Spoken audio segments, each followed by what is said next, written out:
सबैजनालाई नमस्कार। नाम जमुना पौडेल।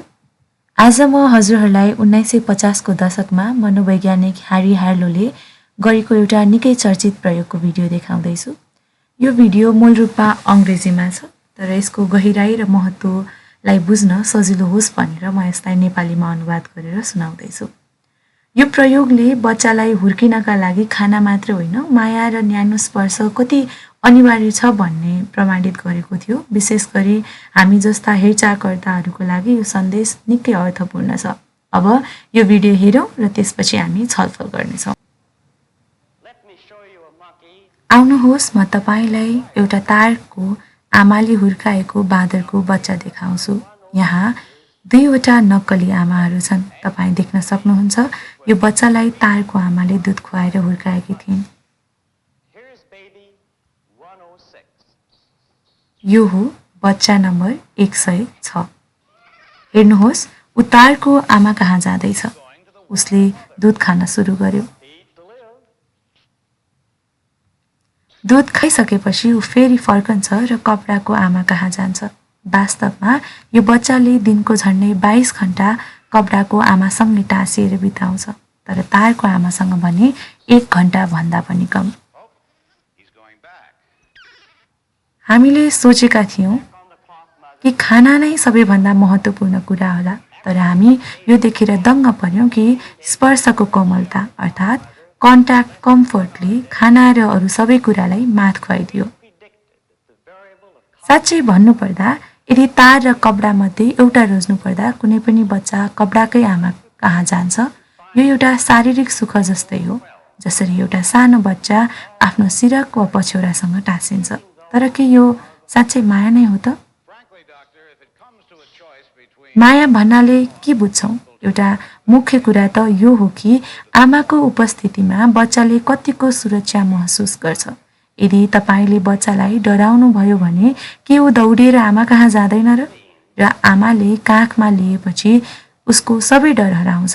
कि त्यसलाई नै माया भन्न सकिन्न र?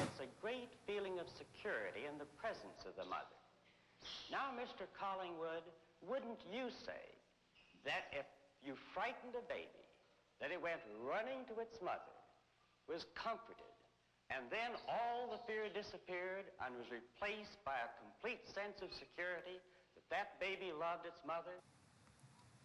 यो प्रयोगको लागि हामीले एउटा मेसिन बनायौँ। हेर्दा निकै डरलाग्दो छ। चम्किला आँखा, ठुलो आवाज र चलिरहेको पाटपुर्जाहरू, यी सबै बच्चालाई डराउनका लागि बनाइएका हुन्।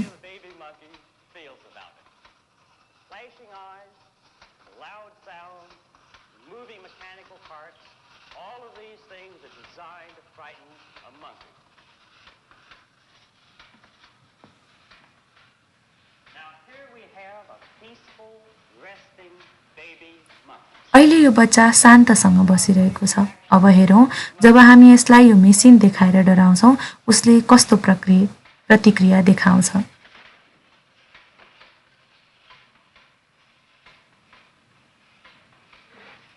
डराउने बित्तिकै ऊ भाग्छ, तर ऊ केवल भागेको मात्रै होइन, ऊ सिधै आफ्नो आमालाई छुन र आफ्नो डर भगाउन दौडिएको हो।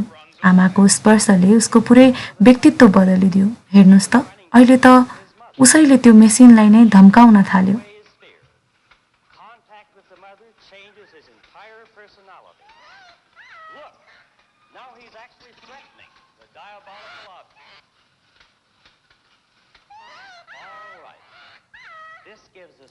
अब यो एउटा 6 फिटको कोठा हो जहाँ केही खेलौनाहरू छन्, तर बच्चाको लागि यो ठाउँ निकै डरलाग्दो छ।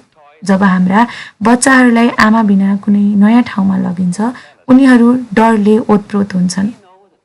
यो कोठामा अहिले कुनै आमा छैनन्।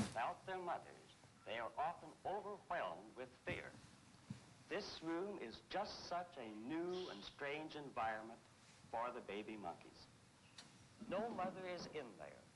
Now, let's put a monkey into the room.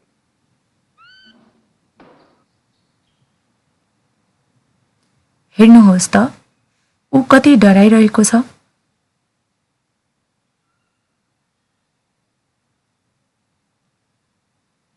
Notice how cautiously he enters the room. He's searching for comfort, but nothing relieves his disturbance.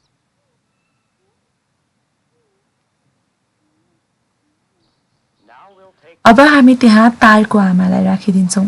यो बच्चालाई जीवनभरि यही तारको आमाले दुध खुवाएकी थिइन्। तर हेर्नुहोस्, Now this one was nursed by a यो आमाले उसलाई खासै मद्दत गर्न सकिनन्। ऊ अझै पनि डराइरहेको छ।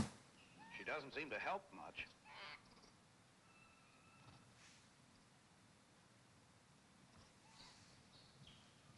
तर जब हामी त्यहाँ कब्डाको आमालाई राख्छौँ, बच्चाको व्यवहारमा कति ठुलो परिवर्तन आउँछ।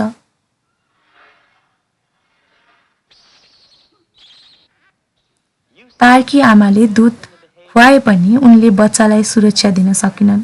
तर यहाँ यो बच्चा कब्डाको आमासँग लुटपुटिँदै आफूलाई चाहिने माया र भरोसा लिइरहेको छ। But here the monkey, पहिले उसको शरीर शान्त हुन्छ, डर हराउँछ taking as much contact comfort as he could get, र त्यसपछि ऊ बाहिर निस्किएर यो नयाँ संसारको खोजी र जाँचबुझ गर्न थाल्छ। his body relaxes as the fear disappears.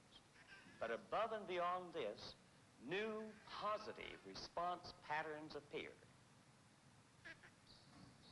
He now goes out to explore and investigate अब ऊ strange, एक सामान्य खुसी र जिज्ञासु बच्चा बनेको छ। curious baby.